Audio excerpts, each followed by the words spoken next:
there that are denying or ignoring or whatever. But if one way is to get employed there and get photos, get video, and all that kind of thing.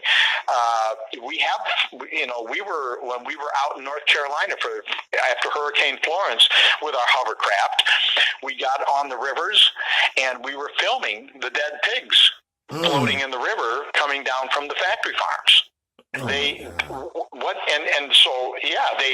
When the storm was coming, remember, these guys are insured. So what did they do? There are no plans to help the animals when a storm like that is coming. They lock up the doors and they let them drown. And they let them drown because they're going to be insured, and they don't look at them as living beings. They just look at them as an investment. The investment is insured. You close the doors so the public won't see, and you clean it up after you're able to get back, and then you bring in more pigs, and it starts all over again. It's amazing. Again, this utter lack of responsibility with an eye only on profit. It doesn't matter what the toll is as far as animal suffering or environmental devastation. It doesn't matter to those people, and that's why. But you have to tell the story over and over again because people want their pork chops and their bacon, right, and their ham, right, and their bacon. So you have to, it's an education process, and education with some people is very difficult because they're not very bright. And the people who are brighter are still selfish. And it's tough. It's tough. We're all selfish to a degree, right? Right. We are. And we're pretty lazy as a species. I mean, we don't, we want to do the things we want to do. We don't want things we don't want to do, and we don't want to have to work too hard. But if you want a better planet, it's going to take work. It's going to take discipline and all that kind of thing. And so people have the best of intentions many times, but what they don't have is the backbone to stand up to the to the backlash or the stomach for the hard work ahead. It's tough. But adding to that, not only the hard work, but like you said, those people that started off with you on the front line, arm locked and locked, what I guarantee happened, they probably had a couple of kids. They start getting behind on their bills. They realize they got to go to work. And a lot of times I think, Steve, we believe that if we say something tomorrow, it'll change, it'll just magically happen overnight. And you're absolutely right. You got to keep your nose in the game. You got to just keep on grinding through, because chances are you probably won't even be recognized till after you leave the earth anyhow. Yeah. A lot of people, including myself, were cheering on the Parkland students when they were standing up to government and, putting on these amazing, protests, bringing people together to protest and all this kind of stuff. And it was tremendous. But the thing that I kept saying is, they're going to I hope they understand that it's not going to be doing this for days or weeks or months. We're talking about years and decades, because the people who are making tons of money off, through the gun industry and all that, they're not going to give up. No. They're not going to say, okay, well, it's time to just back off. That's not going to happen. And unfortunately, now we're not seeing so much from them. And I'd love to see more. I wish they'd keep going. I hope they can, at least a few of them. But certainly, if you end up with 2 or 3 of those people still being involved in 20 or 30 years, that will be considered a good result. Wow. And that's the way it works. You've got the people who are energetic and hot at one point, but it just doesn't last. It just doesn't last, and that's the frustration. But because Steve, when you end up with just a tiny handful left, trying to move things forward, that's tough. It's tough, but you're going up against you grew up in the American society, and you know how guns and the society, they're really intertwined. So how can how can we really think that people are going to stop wanting to possess weapons or maintain the weapons that they have? You know what I mean? Because a lot of people Again, I don't really see this as that big of a problem. I own guns. Mm-hmm. I'm not against guns. I own guns, just like I own a car. But here's one thing that's interesting. Janet is about to go through a pistol course, or a firearm course. Janet is also working to become a drone pilot. Awesome. Well, in order for her to fill out the form to become a gun owner, it took her about 15 minutes. It's probably going to take her about 15 months to become a drone pilot. You see the problem there? Yeah. We're more interested. How many drones killings do you know about? Oh, come on. I mean, not military. None. Not military. Not in the private sector.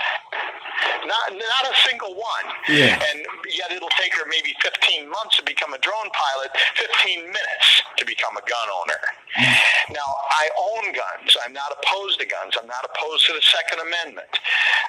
But we got to have some common sense here. Mm-hmm. We got to have common sense. And here's where everybody wrecked the Second Amendment or the gun freaks. I shouldn't call them Second Amendment proponents, because Second Amendment proponents, I'm a Second Amendment proponent. But the gun freaks, the people who don't own the guns are a representation of them. When their sphincters get all tightened up as soon as you start talking about common sense gun laws. And this is where the problem ends up. Whether you're talking about guns or religion or ideologies or whatever, folks, you got a brain. Use the grape. Just look at this thing. What are the issues we're facing in this country? We're slaughtering our own children, and don't tell me there's not a way to fix it when there is. When Canada doesn't do this. Canada has lots of guns because they have lots of hunters and all this kind of thing. They don't slaughter their own children. So don't tell me there's not an answer, because it's insulting. It's insulting to the person who makes the claim, even though they're too stupid to understand it, and it's insulting to me. I mean, can you give a couple of examples of, let's say that, you're head of this a group and you can change the laws instantly. Now, what laws would you enact pertaining to gun control immediately? Well, certainly if you've got a history of domestic violence, or you've made threats, or psychiatric issues or whatever, you shouldn't have a gun. Okay. I mean, I don't think I can agree with that. That's totally reasonable. There should be a registry. I mean, the government should know. Law enforcement should know who's got the guns. Who's responsible for those guns? Don't we already have that kind of when you buy a gun? Well, we're supposed to. But it's incomplete at best. Again, when you're able to get a gun, when you're able to become a gun owner in 15 minutes, I think there's a problem right there. It took me longer than 15 minutes to be able to drive a car. That's true. To be a pilot. Hell, it took me more than 15 minutes to be able to get a boat license. And so, yeah, and if we just, these are instruments that can kill. Yes. In some cases, they're instruments that are designed to kill, and so you have to treat them, you have to treat them very carefully. And so one thing that our nation could do is go to Canada and say, hey, you've got a lot of guns, but you don't have a lot of mass slaughters. So what's the difference? Well, their population. And look at it for what no. I'm talking per capita. I'm just talking per capita. And you could say that there's lots of countries that have lots of guns. And you just go look at what they're doing or what they're not doing, and instead of we're the United States, and it's we all don't right. have to take lessons from other people. Come on, pull your head out of your ass. 2 + 2 = 4 anywhere. Yes, it does. Just understand that you're proud to be an American. Wonderful. I'm proud to be an American. I'm happy to be an American. But we don't have all the answers. We don't. And when our kids are getting killed, when innocents are being killed, you have to look at things. You have to look at things. If you had the answers, you would have done them already. So go and take a look at things, and toss aside ideologies and prejudices and party lines and all this kind of things, and just figure out how are we going to stop that. Yes. Don't tell me that my rights you. of American are just simply gone because I want to protect my children. It's not an either or. It's just like it's not an either or that we have to be the greatest nation and let everybody else go screw themselves. No, we can do this together. Really the only way that we can do it sustainably is together. But how do you because of the whole notion of the NWO, New World Order, one world government, a lot of people, when you start talking like that, the only thing they're going to hear, oh, you're a communist. Oh, you're a socialist. Oh, you're one of those New World Order guys and one world government, antichrist, blah, blah, blah. It's like people have already been programmed, Steve, not to want to unify on a total global level. As I sit here in my chair, I can see multiple neighbors' homes around me. I can see multiple neighbors' homes. Each one of those is a separate family. Mm-hmm. Each one of those is an independent organization, that family. But every one of those families, if they lose power, if they lose water, I'm in a position to help, and I'll do that. I don't have to know them. If they need help, I'm willing to help them. Why not? Because then at least I have a hope and a certain anticipation that if shit hits me, that they'll help. If there's this community, you're in a community, right? You live in a community. Can your neighbors rely on you to give them some basic assistance if they need it? Yes, absolutely. And why can't we do that on a greater scale? Now, the United States would claim, the government would go, oh, we do. We help nations all around the world. Yeah, right. The wrong ones. We know the truth about that. But I'm saying that if you do it for real,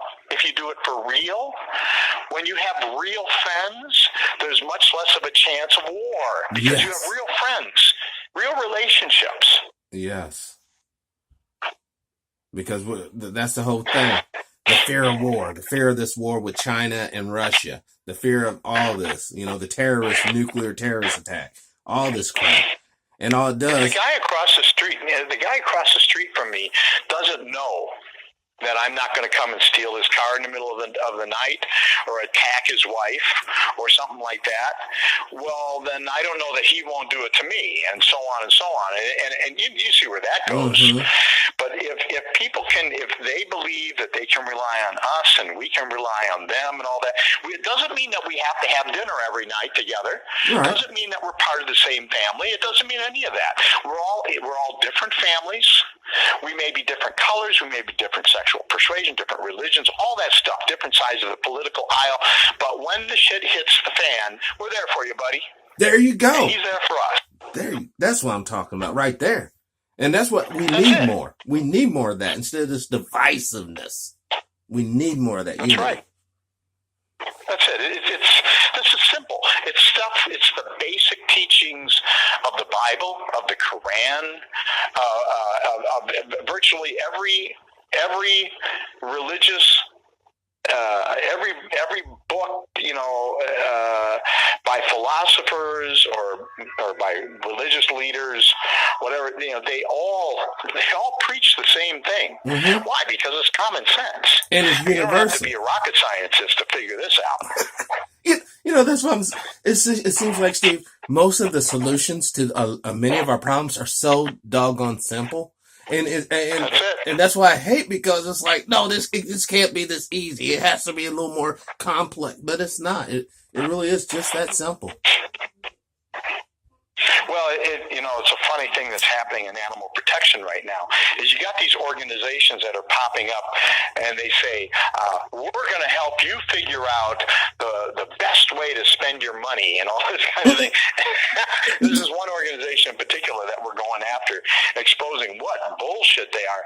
You send them money And they keep part of it, but then they'll give the rest of it to the best organization. Just trust them. You know what? Figure it out for yourself. Take a look and see who's really getting the work done and all that kind of stuff for whatever issue it is that you're concerned about, and then deal with it. Yes. You know, I mean, if I'm going to go out and buy a car, I may read Consumer Reports and see what their reports are, but in the end, I'm going to make my own decision. Mm-hmm. You know, there are organizations out there that do a pretty good job at that kind of thing, and organizations that, you know, they're just being paid by whoever the manufacturer is. And you can tell. And this particular organization, we've done reports, we've actually done videos saying, yeah, they're giving this group a real high recommendation because here is this direct relationship between the two. So yeah, they're saying instead of somebody telling you, well, this investment company has gotten this kind of return for so many years, my uncle, yeah, he knows about stocks and there's some money with him.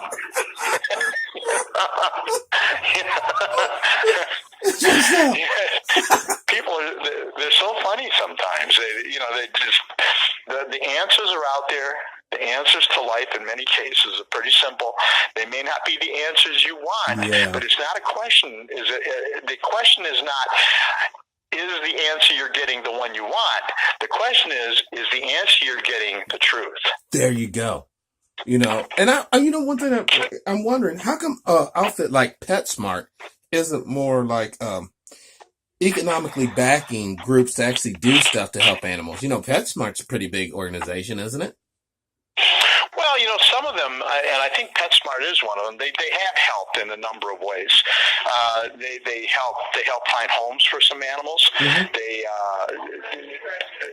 They do help some rescue groups. I think any of these corporations involved in this could probably do more. But PetSmart is one that has done some things that we think are good. Oh, okay. They've done some things I don't think are so good. But you know, I appreciate a company that does something. Something's more than nothing. Yes. And so PetSmart, you know, please do better, but thank you for what you've done so far. Well, are there any, like, just a couple of good animal-friendly companies out there that, you know, people listening could buy their products and inadvertently support? Like, you know, companies that stand above the rest. Oh, boy.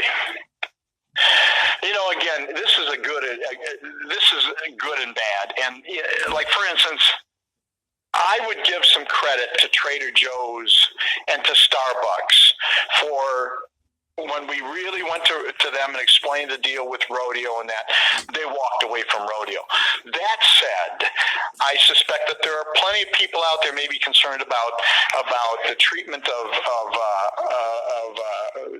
native people in other countries, or maybe water resources or whatever, who might say, oh yeah, but Trader Joe's or Starbucks does this bad. And right. I just don't know about it. What I'm saying is that based on my experience, you know, I appreciate and respect them for what they did with rodeo. But this is, again, where people have to try to be, and they have to try and be informed. You know, you don't want to succor to conspiracy theorists and all that kind of thing. You have to do your research in that, and but then people have to make their own decisions. So I'm a little hesitant. I'm much more willing to come out against somebody who I know is an outright fraud than to sit there and look like I'm a cheerleader for somebody. I got you. Because frauds are frauds. Like, for instance, and there's I'll give you a fraud, I'll give you a fraud. Alex Pacheco. Maybe you know that name. He's a co-founder of PETA. And then he left PETA, and he may have done some good work in the beginning. I think he probably did in the beginning when he was forming PETA and all this kind of thing. But Alex Pacheco today is piece of work. Taking money from people, claiming that he's developing a biscuit that will sterilize street dogs, and it's a scam. It is a scam. This guy is scammed. The way I found out about him really was that I found he was scamming one of my family members. Oh, man. And that's when it's a scam. He's been doing it for years. There's nothing there. And for that matter, like for instance, PETA. PETA was the group that first made me take a look at animal treatment. I read about PETA when I was getting a muffler repaired on my pickup truck before I was going up to Canada for a fishing trip. I mean, I remember this very well. It was a heart-rending story about what they were doing. They were a good group in the beginning that is now, in my opinion, become a bunch of showboating, they're showboats. Right. They're not really doing stuff anymore.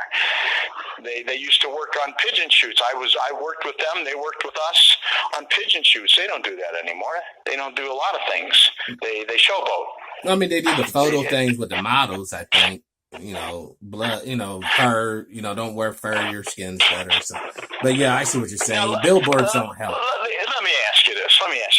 If you have a naked woman parading around you, are you thinking about fur? No. I'm not thinking about fur when some naked woman's parading around me.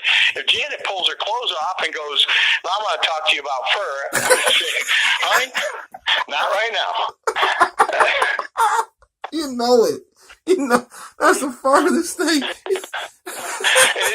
Look, whether you're talking about the Humane Society of the United States or PETA or any number of other big groups, the issue isn't, somebody else can come and say, well, they do this or they do that. And I'm not saying they don't do anything. That's not what I'm saying. But what I'm saying is that with all the money they bring in, imagine, for instance, that you have just bought yourself a $200,000 supercar, okay? It's supposed to do 200 miles an hour, and you're getting 20 out of it. Okay? You can't say that the car's not doing anything. You can't say that. You can't, cars are moving down the road. Yeah, 20 miles an hour. I'm supposed to get 200. Are you going to be satisfied with that deal? No, not at all. And that's what we've got out of today's organizations. They do just enough so they can make some kind of a show out of it. They can make it a marketing ploy, blah, blah, blah. Well, in the case of Alex Pacheco, nothing. There's nothing there. He's a total scammer, okay? But in the case of PETA, PETA was such a disappointment for me when I saw this organization turning, because I had given them lots of money. My then wife and I, we gave them lots of money. They, instead of Christmas, we'd say to our relatives, instead of giving us a gift or whatever, please give us a check addressed to PETA, and you send it into PETA. We worked hard for that group, for their cause, but they've forgotten their cause. Yes. And now, there's something else today. And HSUS has always been a bloated, wasteful organization in my lifetime. I had given them money back in the day because I didn't know better. But this is where people have to try and actually be informed and be involved. Today, people just, they turn on Rush Limbaugh because he tells them, I'll think for you. He literally says that. I'll do the thinking for you, folks. And no, think for yourself. You don't let anybody think for you. Think for yourself. Now, you were talking about funny. Are there not any and then after this question, we'll shut her down. I know we went over just a little bit, but are there any of these animal rights organizations that's funded by the federal or state or local governments?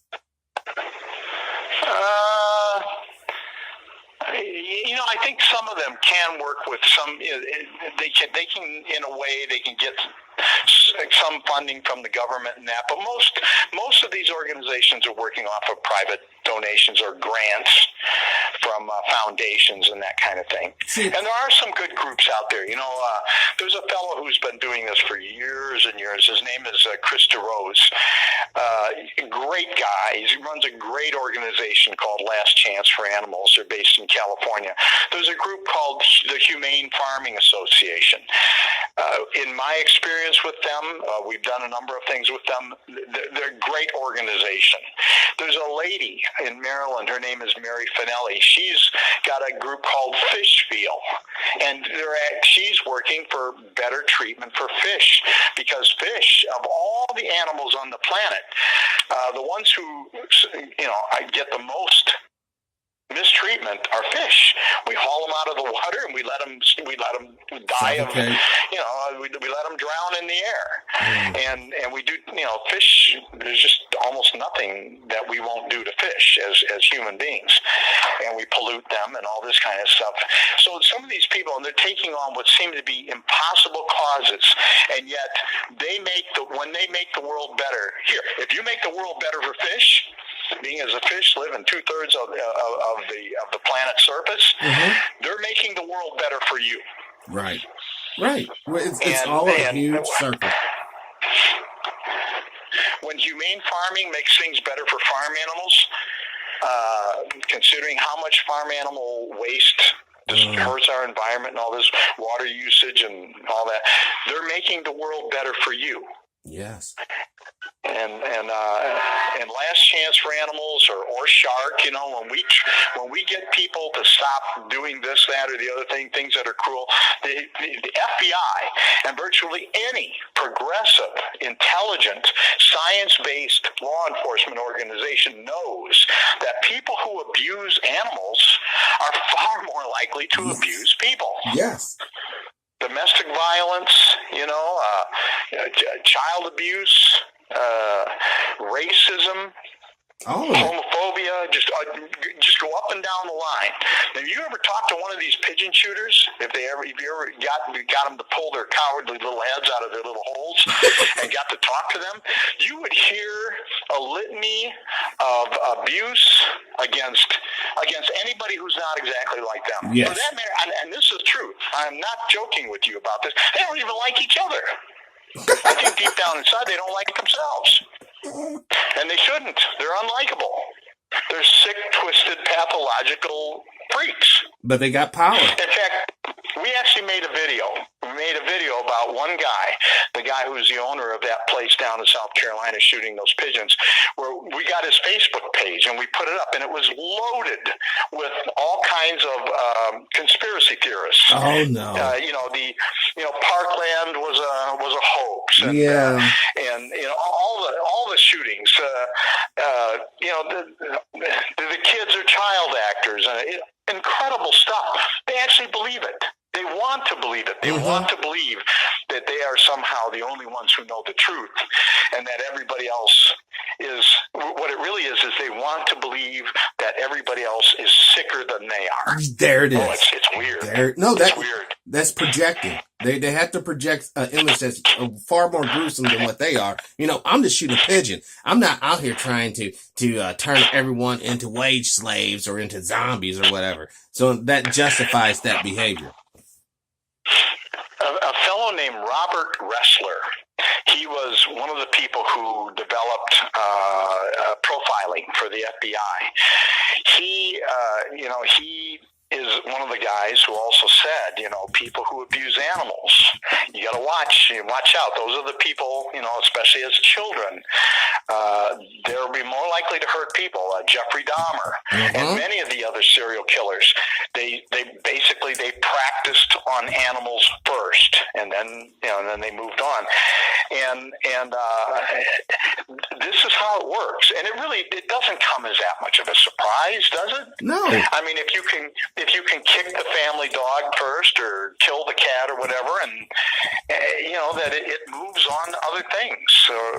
Serial rapists, they oftentimes they start with the people, the people who are least able to protect them, well, whether it's children or just people from, like the kids, the guys, the pedophiles, they go after the kids that have broken homes or poor families and stuff like that because they have less power. And so the best way for all of us to protect ourselves is to try and create a fairer society. Yes. A more responsible society where we take care of the poor as well as the rich. In fact, we give special care to the poor and the underprivileged, because it is like, if you go into a trainer, the trainer is going to identify the weakest parts of your body, so we can build them up so that your body is balanced, and so that you're a truly healthy person.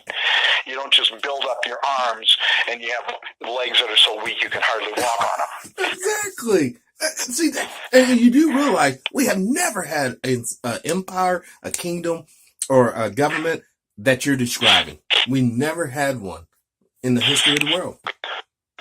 And I think it's high time we give true freedom, justice, and basically life to the masses, not just a few, but to everybody. When we say freedom and justice for all, why does that only have to apply to our country? Right. Why can't it apply to everybody? Because people are scared. Well, they're scared that people don't know. We need to confront our fears. We need to conquer our fears, and we need to save our planet. I love it, Steve. I love it. I just want to go, the world and everybody, thank goodness for you and Janet and your whole team getting up and getting out there and actually doing this and bringing, you're shining a light in a very dark hole. These people don't want to be. They don't want to be on the limelight, but they want to be able to talk to each other. Hey, man, remember over there we did this, that, they want to do all that, but heaven forbid other people find out. And like you said, they hiding behind trucks, calling up cops, lying on people. It's running over people as they're leaving out the gate.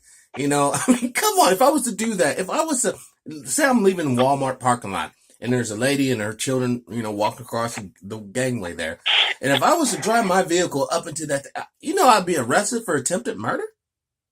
Yeah, well, it'd be the right thing too. We can't. We're not supposed to do that. Right. And I think, like Jim Jeffries says at the end of his shows, I think we can all do better.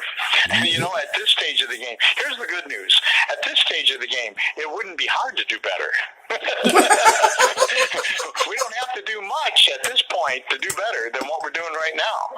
So if everybody would just give it a little bit of a shot, just try and dump a little bit of your prejudice, dump a little bit of your hate and your fear, and open up to the possibilities of working with other people and looking at things a little bit differently, so much could happen. I agree. And on that, I want to end the show. Today's date is December 15, 2018, year of our Lord. This has been Special Report and the guest Steve Hindy and Janet from Shark. Thank you guys, both of you, seriously, for taking the time. Have a great day. You too. Happy holidays. Thank you. Bye. Bye-bye. Perfect.